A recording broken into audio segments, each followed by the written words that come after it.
Ние сме Лора и Халил от имение Хало, което започнахме да градим преди повече от 3 години. Когато се завърнахме от чужбина, напуснахме големия град и решихме да изпълним мечтата си за живот на село с деца. Отглеждането на нашето бебе в устойчива среда, близо до природата, е основен мотив, който ни подтикна към завръщане на село. Здравейте, добри хора! В днешния ден ще споделим с вас как се подготвяме за предстоящият сезон и как подготвяме разсад за домати.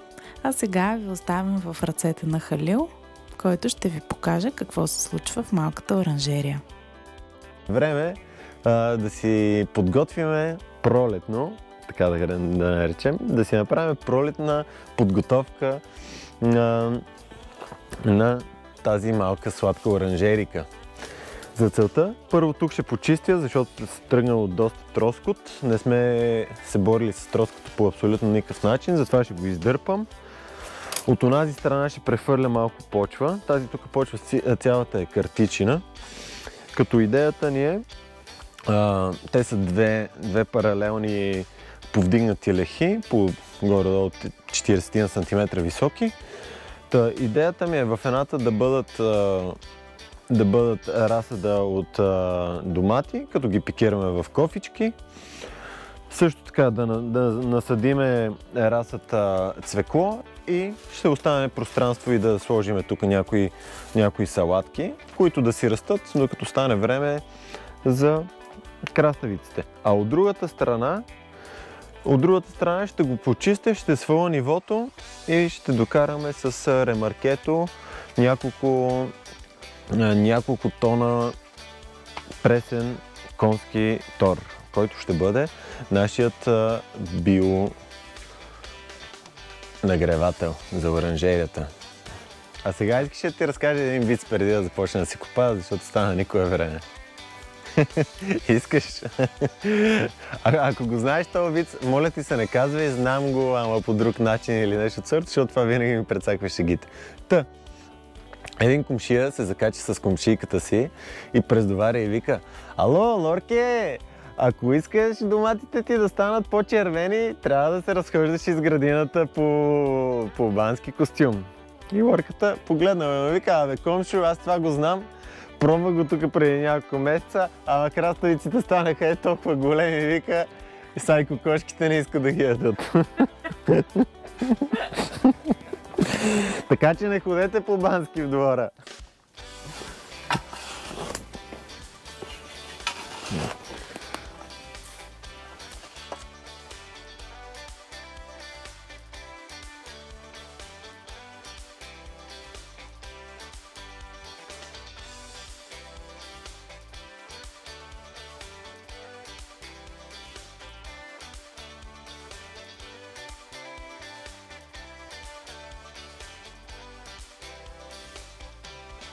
Друго да ви споделя, за мен е голяма грешка вкарването на оборска тор директно в градината, защото покрай нея вкарвате огромно количество троски в повечето случаи или други плевели, които след това ще ви бъде трудно да отстраните.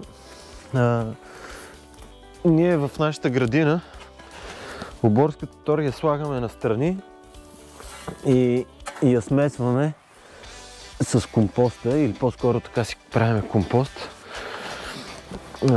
А тук в тази малка оранжерия, като сложиме няколко ремаркета, 2-3 ремаркета прясна, много важно да бъде прясна конска тор, смесена с слама, и то просто става един нагревател. И тук успяваме да достигнем температура от около 15 градуса, което е достатъчно и перфектна температура за разсада, който ще подготвим.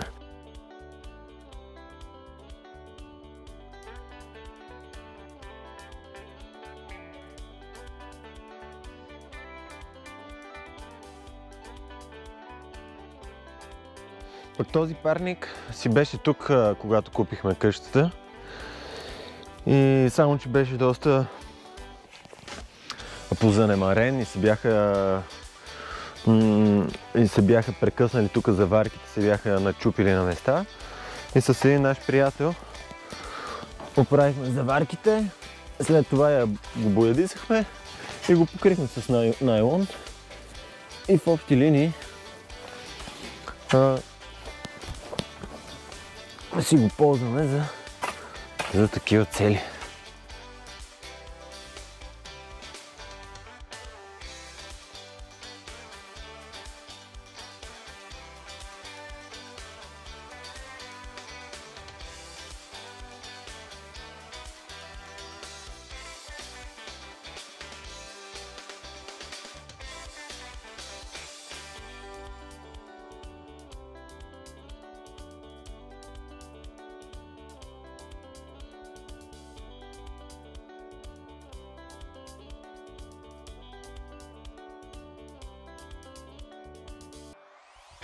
Подготвих тук лехичката. Ето така изглежда тази, в която ще съдиме. Тук само остава да добавя храничка, демек компост. А пък ето тук изпразних, може би се вижда, около 15 см. Този манголд го оставих да си расте. И това пространство го поизпразних. Ходим за компост. Сега да видим. Въпреки че ще е мокро, хубаво да си подготвим. Сложим малко компост.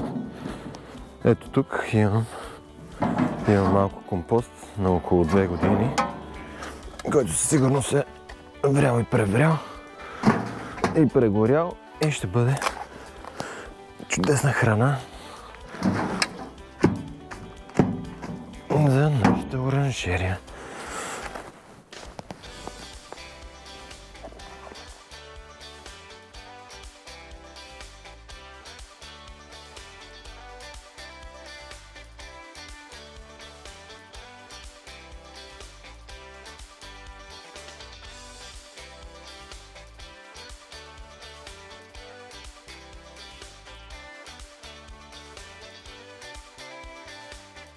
Сега ми остава да сложа салатките, които изглеждат полуживи, полуумрели.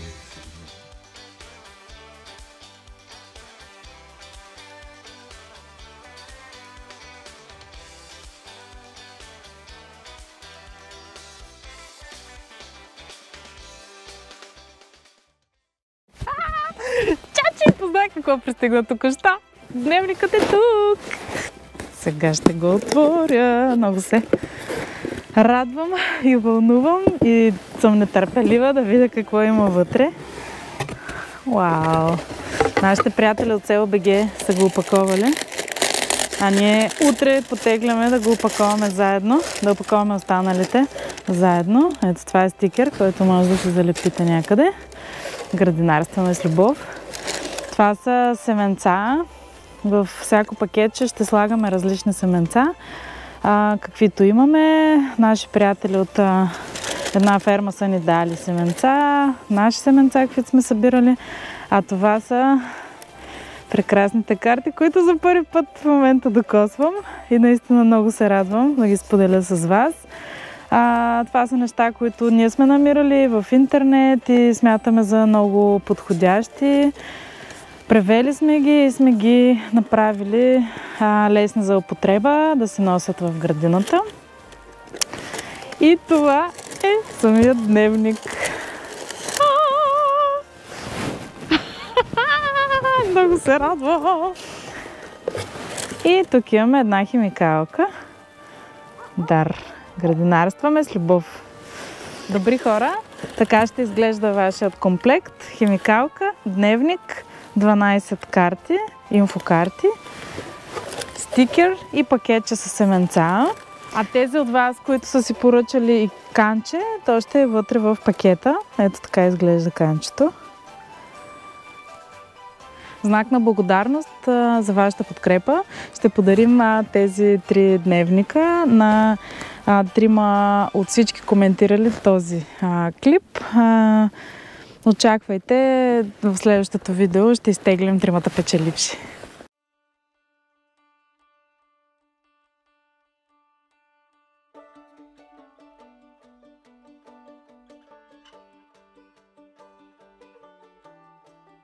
Сега ще ви покажа лунния календар, който ние ползваме като отправна точка за кое кога да съдим, кога да плевим, кога да косим, кога да подрязваме, кога да турим.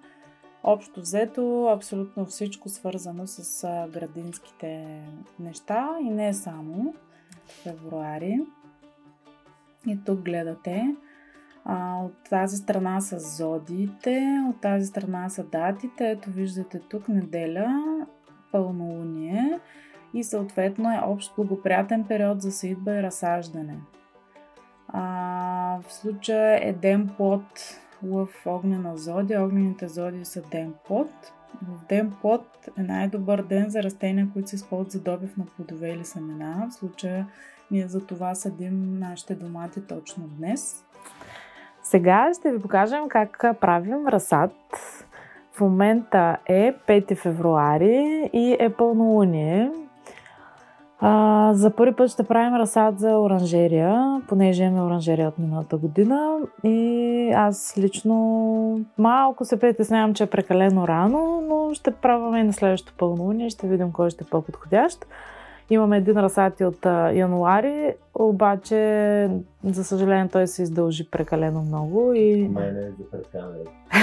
Да, то сега ще ви покажем нашият лесен и прост начин да направите разсад за домати. Какво ви е необходимо? Ние си вземаме 2 най-обикновени чашки, по възможност да са по-малки, да са по-тъмни, за да виждате семената. Аз лично ползвам пинсетка, защото семенцата са много дребни и искам да слагам по 2 навсякъде, да не са повече.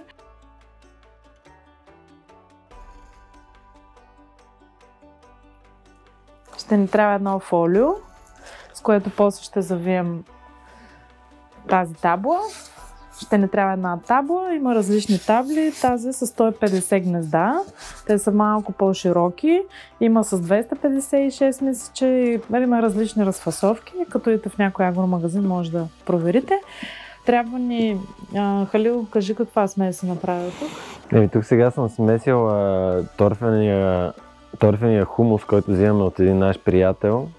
Значи той е почва от калифорнийски черви, смесена с хумус от кокос, от влакна, кокосови влакна и в него добавих експандиран пясък или перлит, така познатия. Перлита го използваме за да задържа малко повече влага за разсада и в общи линии да съм го смесил едно към кесим, както се нарича, или на око горе-долу. Гледам да има достатъчно перлит.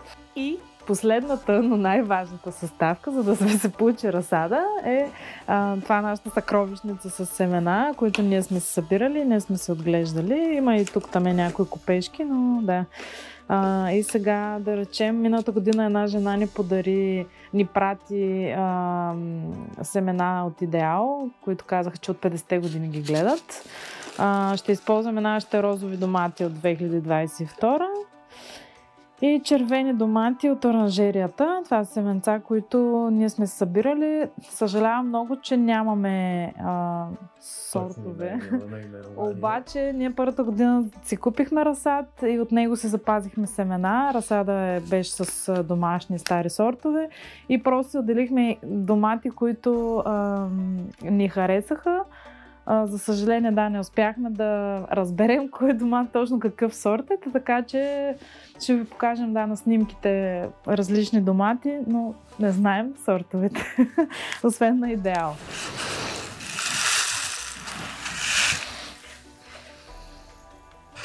Да започваме, защото Лазар сега ще каже: мамо, тати, наспал съм се. Слагам почва, нали така? Да, слагам. Аз ще сипя малко вода, смесена с... Това е пак течен тор от калифорнийски черви. Да, с течен. Вода смесена с течен тор. Малко да посъбудим семенцата. колко да сложим. Тези ще сложим така на око. Може би 30-40 семки. Това е идеала. Сега, докато пълниме почвата, само да ви споделя малко от нашия опит.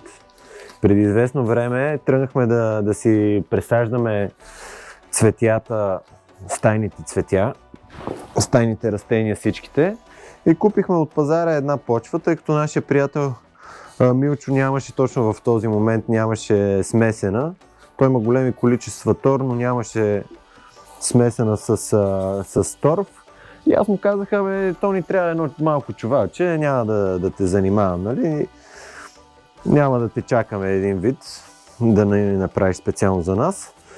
И купихме от пазара и след това няколко дни по-късно, след като прибрахме растенията, поляхме ги обилно, качихме ги всичките горе в едната стая и изведнъж цялата къща ни се напълни с мушици, едни малки дребни мушици, които със сигурност дойдоха от почвата. Така че много важен компонент за вашия разсад и растения е именно почвата.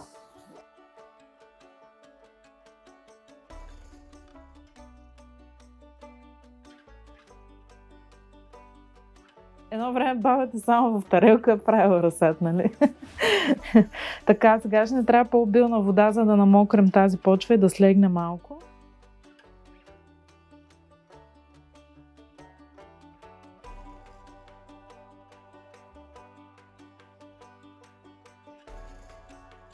Вземаме каквото ни попадне, подръчни материали и натискаме почвата, за да направим място за семенцата. Но да не е прекалено пресавана. Не, колкото да... Отгоре върху тези дупки ще сложим още почва след това. Иначе за колко време горе-долу изникват доматите? За 4 дни. На 4-5 ден изникват. Ако са в оптимални условия, разбира се. Да, оптимални условия ще рече 22-3 градуса. А вече за засяване навън? Засяване навън, то е хубаво. Последствие ще покажем. Трябва да се климатизират растенията, да се изкарват навън, да се изваждат от... да се покрият с найлон, с агрил. Има си много тънкости в разсада. Ние сега показваме само старта. Готови сме за най-важната стъпка. Сега, ако искаш, ти слагай от тези. Добре. Тези са розови домати. А пък аз ще слагам от идеал. Домат червен идеал.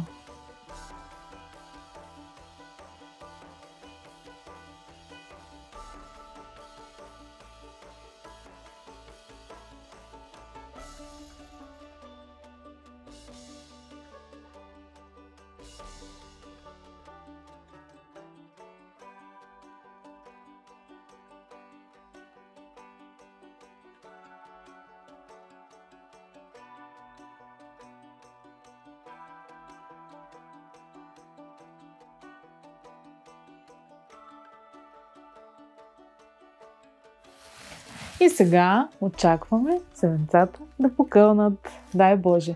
Стискайте палци.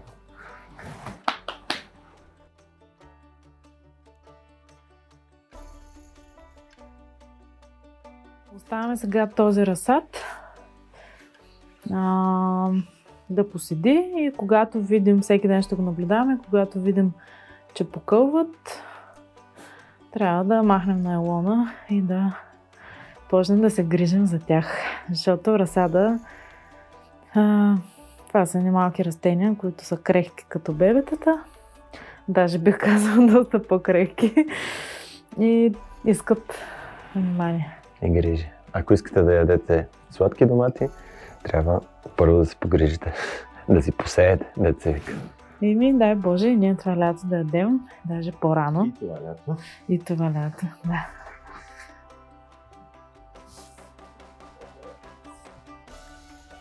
когато сложихме фолиото отгоре, и се получава парников ефект на разсада.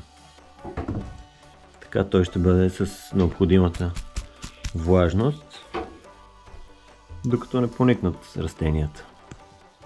След това ще ги извадим. Освен календара за градинаря и земеделица, тук може да намерите лунен календар за днес, който ви дава абсолютно цялата информация за днешния ден, намаляваща луна, най-добри дни за цветоплодни растения, луната е във Везни, подходящо за депилация, за отслабване и пречистване, за посещение при зъболекар, да си измиете косата.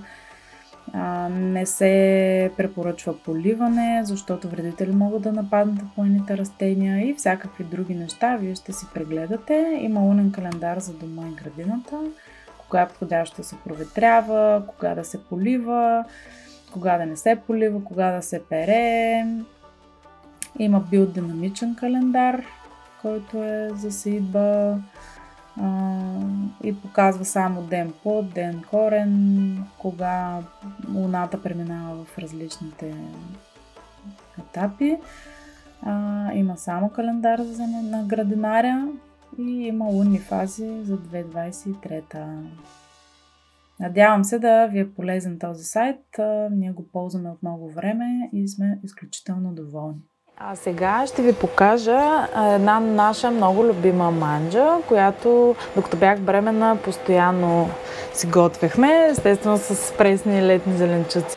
За тази рецепта са ни необходими 8 средни картофа, 5 малки глави лук, една консерва с бамя и една консерва с домати на купчета.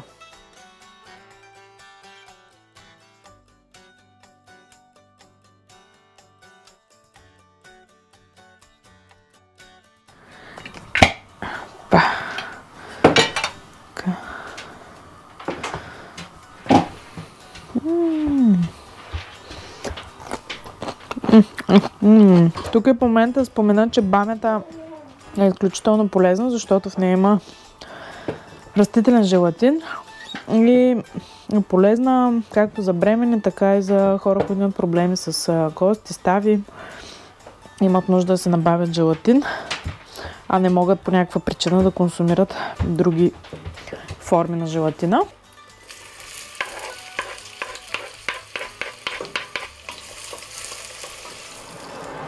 Сега съпваме картофите вътре.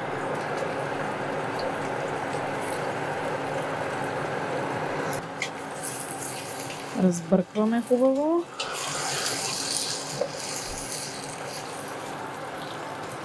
Колкото да покрия картофите.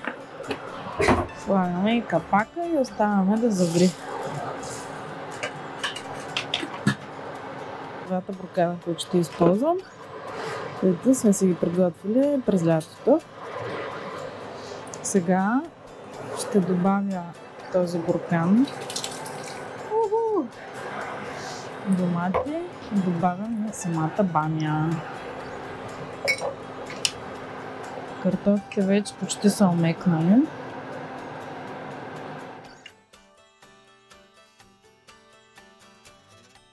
Сега преместваме манджата в една тавичка.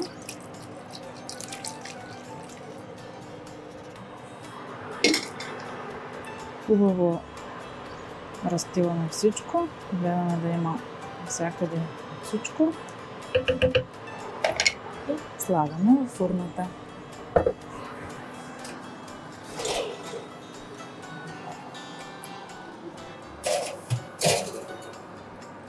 Пека на 200 градуса за половин час с вентилатор.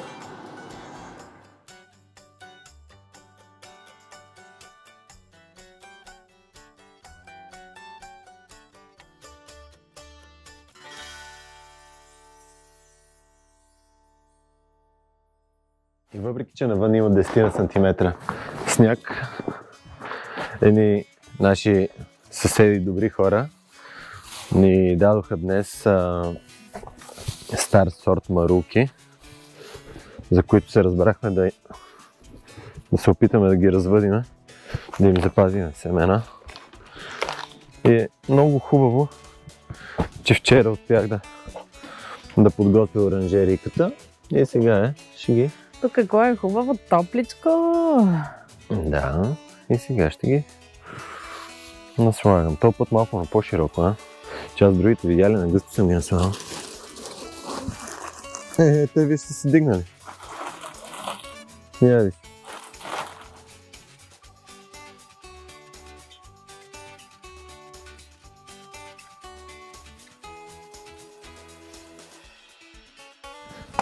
Браво, чуче.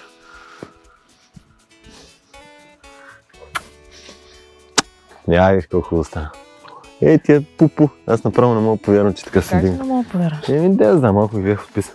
То е хладно, те му мърлушват, когато жега. Така. Тук е значително по-топло. Ето в тази част тук ще сложим расът. Ще сложа, защото лорката е вътре с лазер се играе. Тук ще сложа расът на цвекло, също така на целина, на цвекло и целина. Семената, които ще ползвам, са копешки.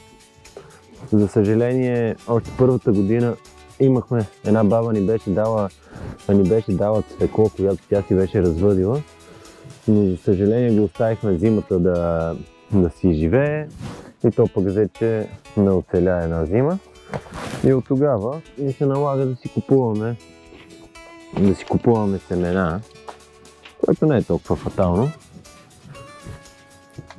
Семената, които ще използвам сега, са целина и тези тук са семена за цвекло. Цвекло без, но тези едните са от Lidl, тези другите са от някакви различни места. Тази целина се казва Парижки гигант. Ще видим колко голяма ще бъде. И тъй.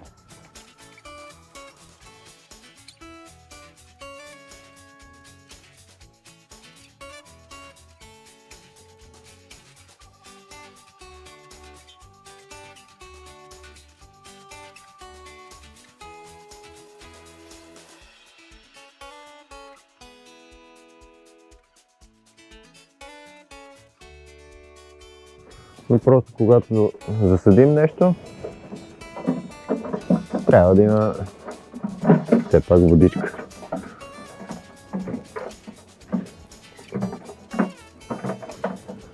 И да станат хубави главички цвекло. И някой може да ми се чуди защо не съм изхвърлил този стар изпокъсан найлон. Обаче аз просто ще го вкарам в употреба. За целта съм приготвил 3 такива тръбички. Тези са полиетиленови, 18-ки,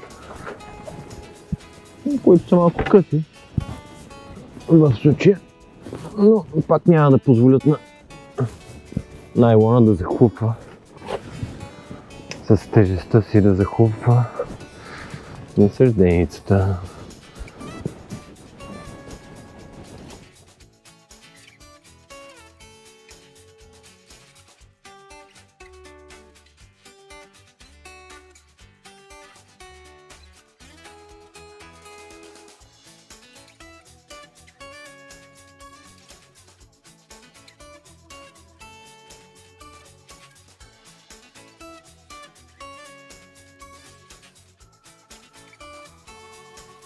Гледайте нашите видеа всеки петък в 8 вечерта, точно след новините.